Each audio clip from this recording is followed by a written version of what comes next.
বিসমিল্লাহির ডিএনএ আইন 2014 ডিএনএ আইন 2014 সালের আইন। এই আইনের অল্প কটা ধারা, আমরা এর মধ্যে সংক্ষিপ্ত 2-3টে ধারা পড়ব। এই ধারার রেকর্ডিংটা আপনারা শুনবেন। এমসিকিউ প্রশ্ন সব একসাথে চলমান থাকবে। আজকে 3টে আইন সম্পূর্ণ করবেন ইনশাল্লাহ। তাহলে প্রথমে হচ্ছে লাগে সংজ্ঞার মধ্যে আমি ডিএনএ ডি অর্থটা কি? ডিএনএ অর্থ ডিঅক্সিরাইবো নিউক্লিক অ্যাসিড। আর ডিএনএ নমুনাটা কি? 6 ডিএনএ নমুনাটা কি? ডিএনএ নমুনা সম্পর্কে বলি।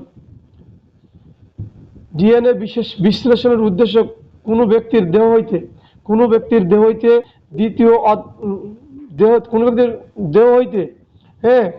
দ্বিতীয় অধ্যায়ে বিধিত পদ্ধতিতে নির্মিত উৎস হইতে শুরুত যে কোনো ধরনের জৈব নমুনা। মানে ডিএনএ অর্থ যে কোনো ধরনের জৈব যমুনা, ওগুলো পড়ার দরকার নাই। ডিএনএ হলে যে কোনো ধরনের জৈব যমুনা, ঠিক আছে?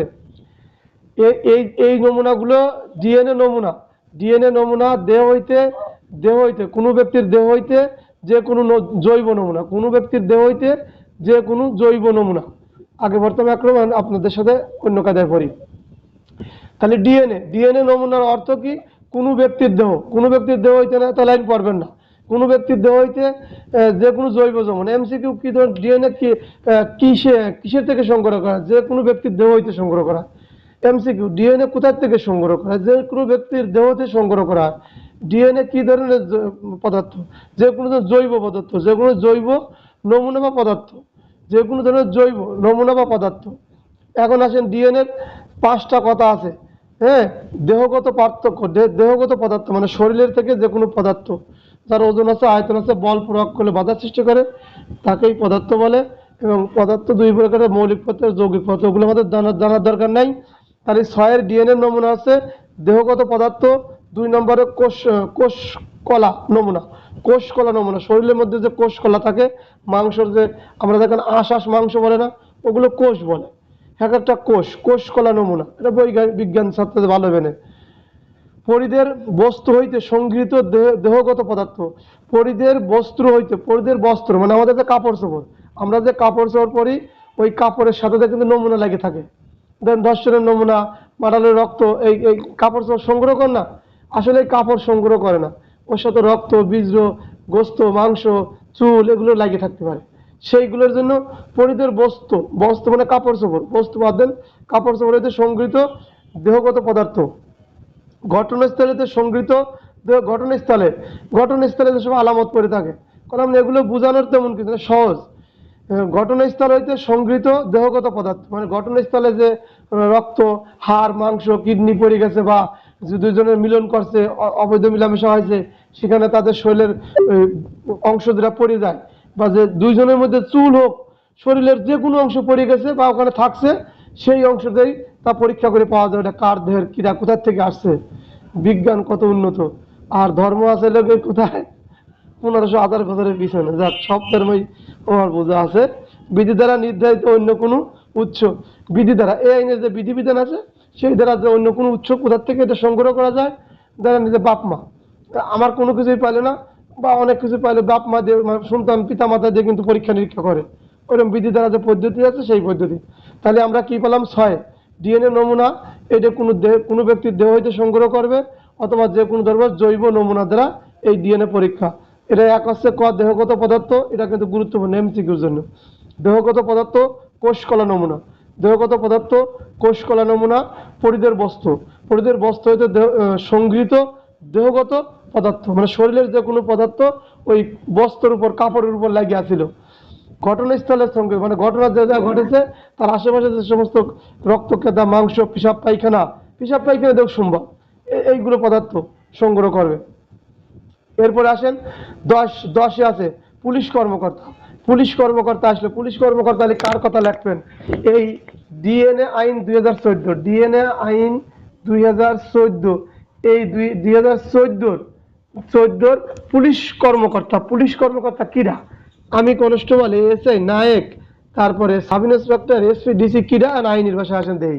পুলিশ কর্মকর্তা অর্থ এই আইন উদ্দেশ্য পূরণ করবে সাব ইন্সপেক্টর পদ নির্ণয়ন এমন কোনো পুলিশ কর্মকর্তা। তাহলে সাব ইন্সপেক্টরের নিচে পুলিশ কর্মকর্তা যদি বলে যে ডিএনএ আইনে পুলিশ কর্মকর্তা নমুনা সংগ্রহ করবে, তাহলে সাব ইন্সপেক্টরের নিচে আসা যাবে না।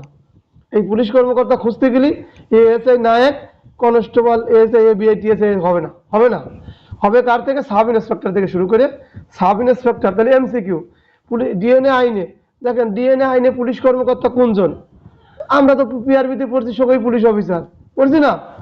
তারপরে অধীনস্থ কিডা, তারপরে পুলিশ আইনে অধীনস্থ ইন্সপেক্টর থেকে, আর এই যে পিআরবিতে কিন্তু এএসপি শাপলা অতিরিক্ত পুলিশ সুপার থেকে অধীনস্থ। তাহলে এগুলো হলো এমসিকিউ। তাহলে নারী ও শিশু নির্যাতন দমন আইনে ভুল কইছি, ডিএনএ আইনে ডিএনএ আইনে পুলিশ কর্মকর্তা কে? নিচের কে পুলিশ কর্মকর্তা? কনস্টেবল, নায়ক, তারপরে এসপি, তারপরে হচ্ছে গিয়ে সাব ইন্সপেক্টর। এখন মনে করবে যে তাহলে এসপিটা মারি দেয় না, সাব ইন্সপেক্টর থেকে তদুর্ধ্ব, এরকম লেখা থাকবে না। তাহলে সাব ইন্সপেক্টর থেকে তদুর্ধ্ব পুলিশ কর্মকর্তা। এটি এমসিকিউ, দামি এমসিকিউ, কারণ পুলিশের কথা লেখা আছে। মনে রাখবেন মাইনার একটা যত জায়গা পুলিশের কথা আছে ওইগুলো খুব পড়বেন, খুব মনে রাখবেন। এরপরে আসেন ডিএনএ নমুনা সংগ্রহের অনুরোধ। ডিএনএ নমুনা সংগ্রহের অনুরোধ, এগুলো দামি না, আমি যা করতেছি এটা দামি না। একটু ক্লাসটা 2-5-10 মিনিট হোক, 10 মিনিট শেষ করবো। মূল দামিটা কমানো 12 দাঁড়ালো মূল, আর এগুলো হলো এমসিকিউ পড়লে সহজ হবে না। তাহলে ডিএনএ নমুনা সংগ্রহের অনুরোধ, ডিএনএ নমুনা সংগ্রহের অনুরোধ অপরাধ তদন্তকার প্রয়োজনে কোনো পুলিশ কর্মকর্তা, অপরাধ তদন্তের প্রয়োজনে কোনো পুলিশ কর্মকর্তা। তাহলে পুলিশ কর্মকর্তা কিনা? সাব ইন্সপেক্টর তদন্ত। পুলিশ কর্মকর্তা উক্ত অপরাধের ফলে কোনো ক্ষতিগ্রস্ত বা সন্দেহভাজন বা অভিযুক্ত। তাহলে কোন ধরনের ব্যক্তি ক্ষতিগ্রস্ত হতে হয়? তদন্তকারী পুলিশ কর্মকর্তা কার কাছে যাবে? ক্ষতিগ্রস্ত ব্যক্তির কাছে যাবে। এবং সন্দেহজনক ব্যক্তি বা যার নামে অভিযোগ করা হয়েছে অভিযুক্ত ব্যক্তি, অথবা অপরাধ সংগঠনের সাথে জড়িত অন্য কোনো ব্যক্তি, অপরাধ সংগঠনের সাথে জড়িত অন্য কোনো ব্যক্তিকে তার ডিএনএ নমুনা প্রদানের জন্য অনুরোধ করতে পারেন। তাহলে ডিএনএ নমুনা সংগ্রহ করব, এই তদন্তকারী কর্মকর্তা ডিএনএ নমুনা সংগ্রহ করবে। তাহলে আমার কাছে এসে বলতেছে আমি হলো ক্ষতিগ্রস্ত ব্যক্তি। ক্ষতিগ্রস্ত ব্যক্তিটা কেমন? ওই দেখুন আমলিগের যে একটা লোকের মারি ফেলাইছিল, ওই এমপি, ওই ইন্ডিয়াতে যা আপনাকে মারি ফেললো না, তো তার মেয়ার ডিএনএ দিতে বলছিল যে আপনি ডিএনএ দেন। তার মানে কি? ওরা ক্ষতিগ্রস্ত ওনাদের কাছে অনুরোধ করছিল। সন্দেহভাজন ব্যক্তি, আমি একটা নারীর সাথে আচরণ ঘটা ফেলাইছি, বাচ্চা এসে গেছে, এখন ওই নারীর কাছে আরো 2-5 জন যায়, এখন কার বাচ্চা? তাহলে সন্দেহ হয় না?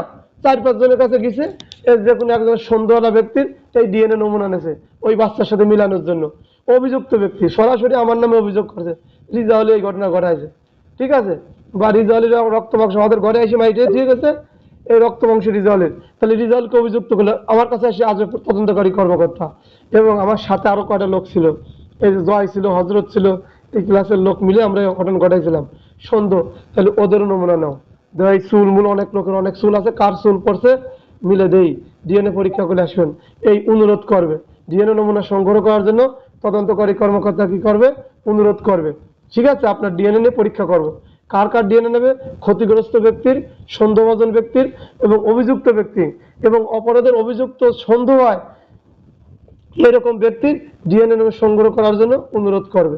আসেন, এটা 4-1 গেল, ডিএনএ নমুনা সংগ্রহের জন্য অনুরোধ করতেছে। এখন আসেন 2 কি বলছে? তাহলে 1-এ কি বলছে? সুস্থ সবল ভালো মানুষেরা, এরা স্বয়ং সম্পূর্ণ। আর 4-2 এসে বলতেছে ক্ষতিগ্রস্ত, সন্দেহজনক এবং অভিযুক্ত, এবং যদি এই ব্যক্তি শিশু হয়, প্রত্যেক আইনে দেন ব্যতিক্রম দেয়, এই আইনে শিশু হয়, মানসিক ভারসাম্যহীন হয়, শারীরিকভাবে অক্ষম হয়, হ্যাঁ, তাহলে এই পুলিশ কর্মকর্তা উক্ত শিশু, মানসিক ভারসাম্যহীন, শারীরিক অক্ষম ব্যক্তির পিতামাতা, আইনানুগ অভিভাবক বা তাদের যে তত্ত্বাবধান করেন তাদের কাছে অনুরোধ করবে এই নমুনা সংগ্রহের জন্য, সম্মতি প্রদানের জন্য কি লাগছে? অনুরোধ করতে পারেন। তাহলে কার কাছে? তিনি আইন কালাম সহজ, আর এটা মুখস্থ করার কিছু নেই। আমার দোস্ত বারবার কাটি যাচ্ছেন, এটা ডিস্টার্ব। যদি চেষ্টা কারোর থায় দেন কিভাবে বারবার চেষ্টা করে, বারবার আসতেছে। আপনারা 2 জন আছেন, বাকিরা খুব কম পরিমাণে আসে, আর 10 বছর 70, বাকিরা ইউটিউব যে দেখে দেখুক। যাক, চেষ্টা কখনো বিফলে যায় না। তারপরে আসছে কি? তাহলে 1 নম্বরে, 2 নম্বরে আসছে 4 আছে ডিএনএ নমুনা সংগ্রহ আসলো, সংগ্রহের পদ্ধতিটা কি? প্রশ্ন যে বড় বড় স্যারের আমনে পড়ায়, আপনারা পাগল পড়ে বানাবে লাগে না, এই এত যদি পড়ায় তাহলে পাগল হয়ে যাবেন। তাই দিয়ে কইতেছি বা একটু মনে থাকলে তখন লিখবেন। ডিএনএ নমুনা সংগ্রহের পদ্ধতি আলোচনা করেন, আমার আপনার পুলিশের কাজ। ডিএনএ নমুনা সংগ্রহের পদ্ধতি আলোচনা করেন। 1 নম্বরে লিখবেন, তদন্তকারী পুলিশ কর্মকর্তা যদি কারো ডিএনএ নমুনা সংগ্রহ করার প্রয়োজন হয়, তিনি যদি ক্ষতিগ্রস্ত হন, সন্দেহভাজন হন, অভিযুক্ত হন বা অন্য কোনোভাবে তিনি সংগঠনের সাথে অপরাধ সংগঠনের সাথে জড়িত, তাহলে তার নমুনা সংগ্রহ করার জন্য অনুরোধ করতে পারেন। 4-1 4-2 থেকে আসলো, যদি কোনো ব্যক্তি যদি ক্ষতিগ্রস্ত সন্দেহজনক ব্যক্তি বা অপরাধ অভিযুক্ত ব্যক্তি এরা যদি শিশু হয়, ভাষ্যমান মানসিক ভারসাম্য হয়, প্রতিবন্ধী হয়, শারীরিকভাবে অক্ষম হয়, তাহলে তাদের যে ডিএনএ সংগ্রহ করতে হবে এই ব্যক্তিগুলোর অভিভাবক পিতামাতা, এর পিতামাতা অথবা তার অভিভাবক বা আইনানুগভাবে যাদের তত্ত্বাবধানে আছে তাদের নিকট থেকে অনুমতি নিতে হবে, তাদের নিকট থেকে অনুমতি নিতে হবে। এই চলে গেলো 4 ধারা শেষ। 5 ধারা ডিএনএ নামে সংগ্রহের স্থান। ডিএনএ নমুনা সংগ্রহের স্থান 1 লাইন, এটা আপনার প্যারা নেবেন, আমি রিডিং করে দিলে মনে পড়ে যাবে। কোনো অপরাধস্থল বা ডিএনএ নমুনা পাওয়া যাইতে পারে এমন কোন স্থান হতে ডিএনএ নমুনা সংগ্রহ করতে, এটা স্বাভাবিক ঘটনা, যদি আপনার আবার পরে ধারা মনে রাখতে হয়। এমসি কলেজে ডিএনএ নমুনা কোথায় সংগ্রহ করে, যেখানে অপরাধ স্থান হয়েছে বা ডিএনএ নমুনা পাওয়া যায়, পাওয়া কোথায় যায়, আমি অন্যায় করি, আমি ঢাকায় চলে গেছি, আমি বরিশাল চলে গেছি, আমার যেখানে আছে ওখানেই পাওয়া যাবে না, আমি রিজাউলের কাছে গেলে। এখন লিখিত সম্মতি এটা আপনার দরকার নেই, এত ফিরাফিরি লিখিত অলিখিত বা অসম্মতি প্রদান দরকার নেই। আদালতের আদেশে ডিএনএ নমুনা সংগ্রহ, আদালতের আদেশে ডিএনএ নমুনা সংগ্রহ 8 ধারা, এগুলো একটু পড়িয়ে একটু রিডিং করে আপনার দেই, শোনেন, এরপরে আমরা সামান্যটা পড়বো। তাহলে 8 ধারা বলছে আদালতের আদেশে ডিএনএ নমুনা সংগ্রহ। আদালতের আদেশে ডিএনএ নমুনা সংগ্রহ কোনো ব্যক্তিকে 7 ধারার অধীনে ডিএনএ নমুনা প্রদানের অসম্মতি জ্ঞাপন করলো, এটা 7 ধারা, মানে 7 ধারা আর 8 ধারা। 7 ধারায় যে কি বলছে, অসম্মতি প্রদান, এটা পড়ার দরকার, যা পড়ি 6 ধারা পড়ি। 6 ধারা হলো লিখিত সম্মতি, ধারাবাহিক পড়ি, আপনাদের পড়া লাগবে না, আপনার কষ্ট নিয়ে না। লিখিত সম্মতিটা কি? লিখিত সম্মতি 6 ধারা, এই আইনের 6 ধারা আছে লিখিত সম্মতি। লিখিত সম্মতি আছে কোনো অপরাধ তদন্তের প্রয়োজনে 2 জন সাক্ষীর উপস্থিতিতে বিধি দ্বারা নির্ধারিত ফরম বা পদ্ধতিতে লিখিত সম্মতি গ্রহণ ব্যতীত এই আইনের অধীনে কোনো ব্যক্তির নিকট হইতে ডিএনএ নমুনা সংগ্রহ করা যাইবে না। তাই লিখিত সম্মতি কিভাবে নিতে হবে? কোনো অপরাধ তদন্তের প্রয়োজনে ন্যূনতম 2 জন সাক্ষী, তাহলে এই এই এই যে লিখিত সম্মতি ডিএনএ নমুনা সংগ্রহ করার জন্য লিখিত সম্মতি যখন নেবেন 2 জন সাক্ষীর উপস্থিতি নেবেন, 2 জন সাক্ষীর উপস্থিতি, তাহলে কি ন্যূনতম সর্বনিম্ন 2 জন সাক্ষীর উপস্থিতি ডিএনএ তদন্ত প্রয়োজনে এই নমুনা সংগ্রহ করবেন। লিখিত সম্মতি গ্রহণ ব্যতীত, লিখিত সম্মতন গ্রহণ ব্যতীত কোনো ব্যক্তি ডিএনএ নমুনা সংগ্রহ করা যাইবে না। তাহলে এই ডিএনএ প্রথমে হয়েছিল কি ডিএনএ এমনি দেশে, 4 ধারায় কিন্তু একেবারে ডিএনএ এমনি পুলিশ অফিসার বলছে দেশে। 2 নম্বরে হচ্ছে পুলিশ অফিসার বিদ্যুৎ চলে গেছে, আমার কিন্তু বিদ্যুৎ যায় না। 2 নম্বরে আছে, আমি লাইট দিয়ে পড়ি, দেহে পড়ি আর করি, এই আরেকদিন বিদ্যুৎ গেল।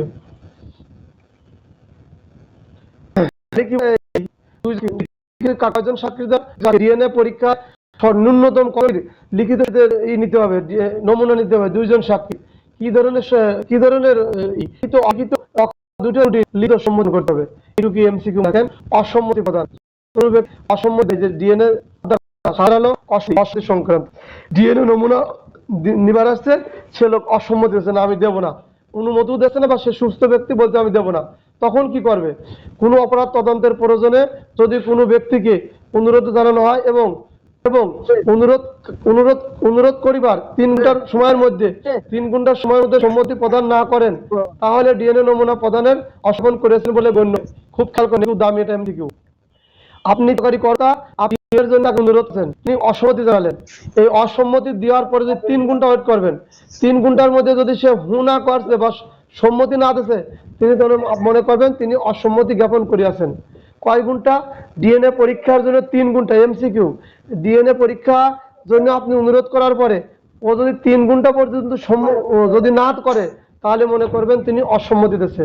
তাহলে আমরা এমসিকিউ পেলাম কি, 3 ঘন্টার মধ্যে যদি সম্মতি না দেয়, 3 ঘন্টার মধ্যে যদি সম্মতি না দেয়, তাহলে তিনি অসম্মতি দিয়েছেন বলেই গণ্য হবে। 3 ঘন্টার মধ্যে যদি সম্মতি না দেয় তিনি অসম্মতি প্রদান করেছেন বলেই গণ্য হবে। দেখেন পড়লে অনেক এমসিকিউ আছে। এরপর আসেন আদালতের নমুনা। আদালত 8 দ্বারা আদালতের আদেশে ডিএনএ নমুনা সংগ্রহ। আদালতের আদেশে ডিএনএ নমুনা সংগ্রহ।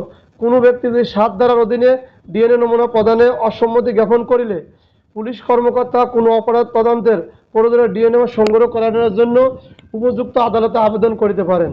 তাহলে আপনি পুলিশ কর্মকর্তা ওই যে 4 ধারাতে ডিএনএ নেওয়া শুরু করছি, 4-তে নিছি, 5-এ নিছি, 6-এ নিছি, 7-এ নিছি, তাহলে ডিএনএ প্রথমে এমনিতেই নেওয়ার কথা বলছে, তারপরে হয় নাই। 7-এ বলছে 5-এ বলছে ডিএনএ নমুনা কোথায় আপনি সংগ্রহ করবেন। 6 বলছে লিখিত সম্মতি, 6 বলছে লিখিত সম্মতি, 7-এ বলছে অসম্মতি, ডিএনএ অসম্মতি দিয়েছে, আমি ডিএনএ দেবো না। আর 8-এ বলছিল আদালতের আদেশে ডিএনএ নমুনা সংগ্রহ করা হবে। এখন এই তদন্তকারী কর্মকর্তাকে আমার আপনার সাথে মারামারি করবে, ক্যাসাল করবে, সুযোগ নেই। আদালত বলছে এই সুযোগ আপনি পাবেন না। আপনি 7 ধারায় যখন সে লোক 3 ঘন্টার মধ্যে সম্মতি দেয় নাই তখন আপনি আদালতকে অবৈধ করেন, আদালতকে অবৈধ করেন বা উপযুক্ত আদালতে আবেদন করেন। আদালতে আপনি 1 ধারায় 8 আদালতের আদেশে ডিএনএ নমুনা সংগ্রহ।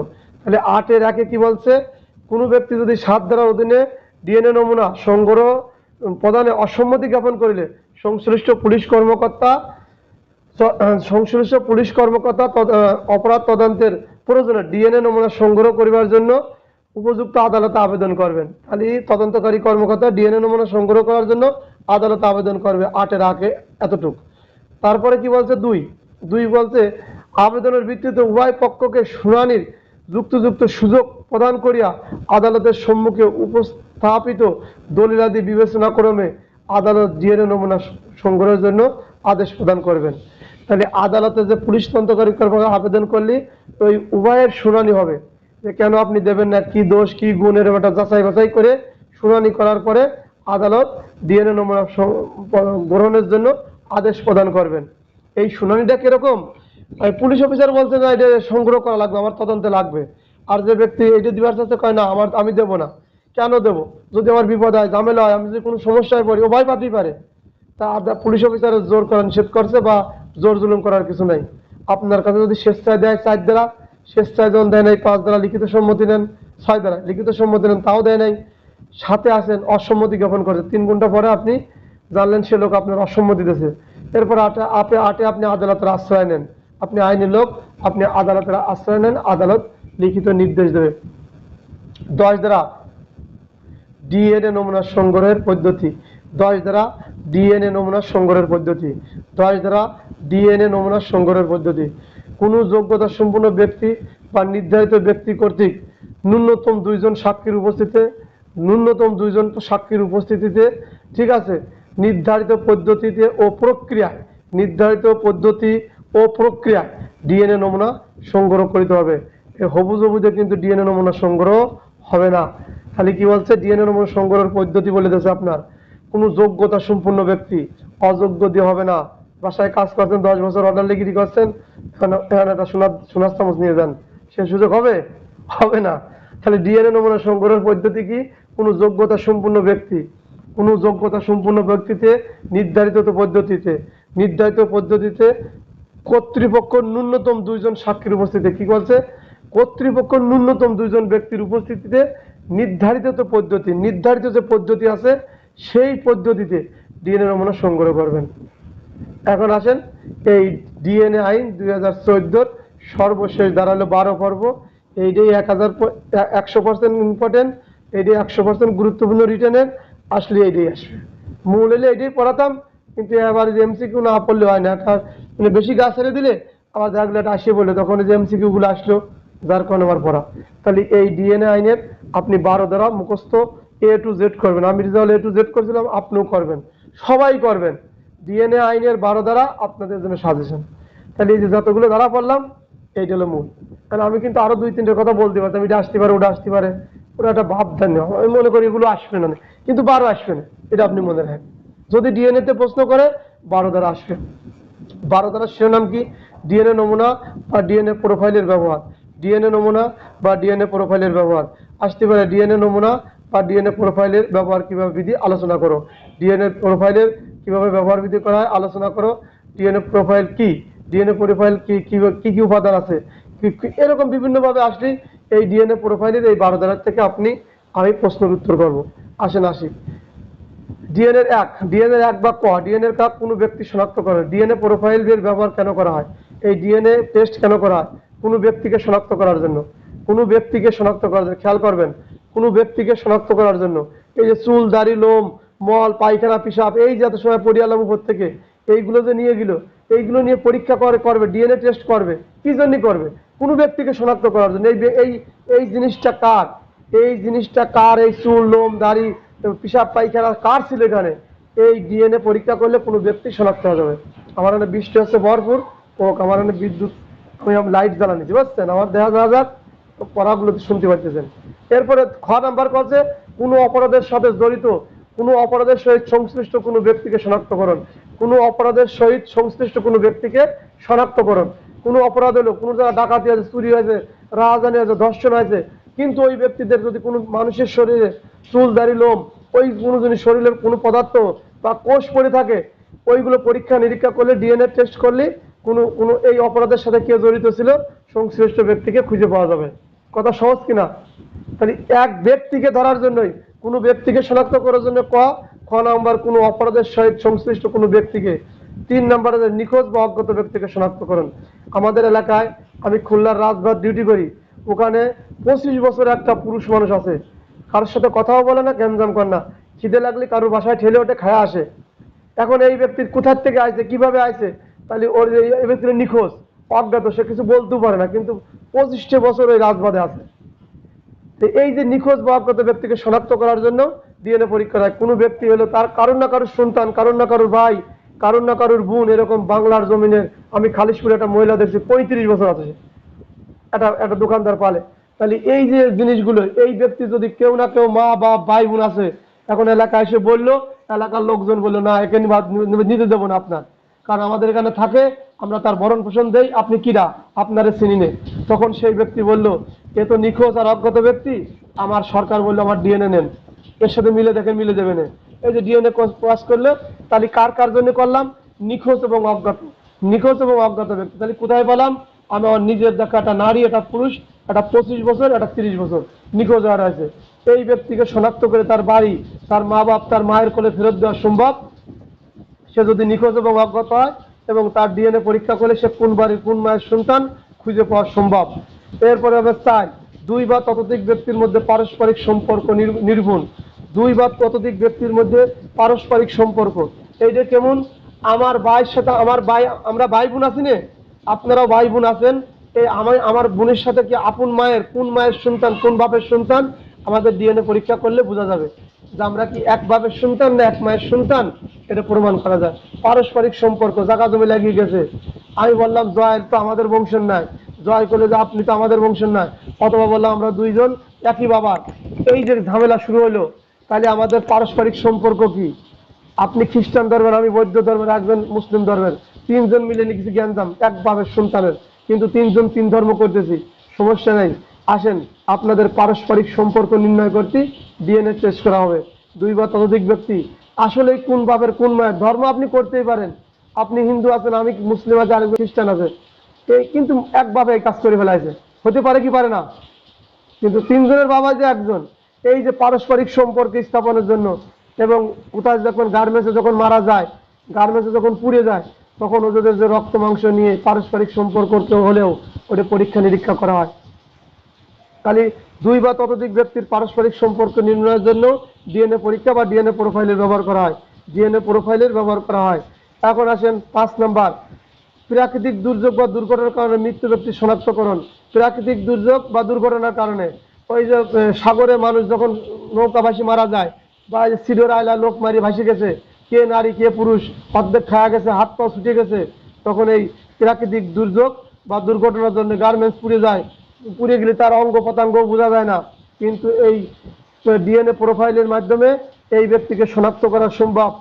বিরোধ নিষ্পত্তি, তাতে বলছে বিরোধ নিষ্পত্তি, বিরোধ নিষ্পত্তির জন্য যে কোনো বিরোধ, যে কোনো, এই যে এগুলো তো সব বিরোধের কারণে হয়, বিরোধ নিষ্পত্তি। এবং 6 বলছে বিধি দ্বারা নির্ধারিত অন্য কোনো বিষয় যদি থাকে তা সেইভাবে প্রমাণ করবে। বিধি দ্বারা নির্ধারিত অন্য কোনো এই 6টা, এই 7টা, এই 12-7টা A to Z মুখস্থ করে ফেলাবেন, এখানে ছাড় দেওয়ার সুযোগ নেই। এই যে আসতে পারে দেখবেন সবাই হুবহু করে লিখে ফেলাইছে, আমি যদি লিখতে না পারেন হবে না। এই যে ডিএনএ আইনের একটাই ধারা, ডিএনএ আইনের ধারা এটাই বার। তাহলে আবারও আমি বলি, ডিএনএ আইনের সর্বশেষ করে বলি, ডিএনএ নমুনা বা ডিএনএ প্রোফাইল কি কি কাজে ব্যবহার করা হয়, ডিএনএ নমুনা কেন ব্যবহার করা হয়, ডিএনএ প্রোফাইল কেন ব্যবহার করা হয় খেয়াল করবেন। ডিএনএ কোনো ব্যক্তিকে শনাক্ত করার জন্য, ডিএনএ কোনো ব্যক্তিকে শনাক্ত করার জন্য, ডিএনএ আইনের কোনো ব্যক্তিকে শনাক্ত করার জন্য, খ কোনো অপরাধের সহিত সংশ্লিষ্ট কোনো ব্যক্তিকে শনাক্ত করার জন্য, কোনো অপরাধের সহিত সংশ্লিষ্ট কোনো ব্যক্তিকে শনাক্ত করার জন্য, ডিএনএ আইনের খ কোনো অপরাধের সহিত সংশ্লিষ্ট ব্যক্তিকে শনাক্ত করার জন্য। তারপরে ডিএনএ আইনের গ নিখোঁজ বা অজ্ঞাত ব্যক্তিকে শনাক্ত করার জন্য, নিখোঁজ বা অজ্ঞাত ব্যক্তিকে শনাক্ত করার জন্য, নিখোঁজ বা অজ্ঞাত ব্যক্তিকে শনাক্ত করার জন্য মুখস্থ করে নেবেন। ঘ 2 বা ততোধিক ব্যক্তির পারস্পরিক সম্পর্কের নিরূপণ করার জন্য, 2 বা ততোধিক ব্যক্তির পারস্পরিক সম্পর্ক নিরূপণ করার জন্য, 2 বা ততোধিক ব্যক্তির পারস্পরিক সম্পর্ক নিরূপণ করার জন্য। নাম্বার 5 বা প্রাকৃতিক দুর্ঘটনাজনিত কারণে মৃত্যু ব্যক্তিকে শনাক্ত করার জন্য, প্রাকৃতিক দুর্ঘটনা বা দুর্ঘটনাজনিত কারণে কোনো ব্যক্তি শনাক্ত করার জন্য, প্রাকৃতিক দুর্ঘটনাজনিত কারণে মৃত্যু ব্যক্তি শনাক্ত করার জন্য। বিরোধ নিষ্পত্তি এবং বিধি দ্বারা নির্ধারিত অন্য কোনো পদ্ধতি, হলো বিধি দ্বারা নির্ধারিত অন্য কোনো পদ্ধতি। এই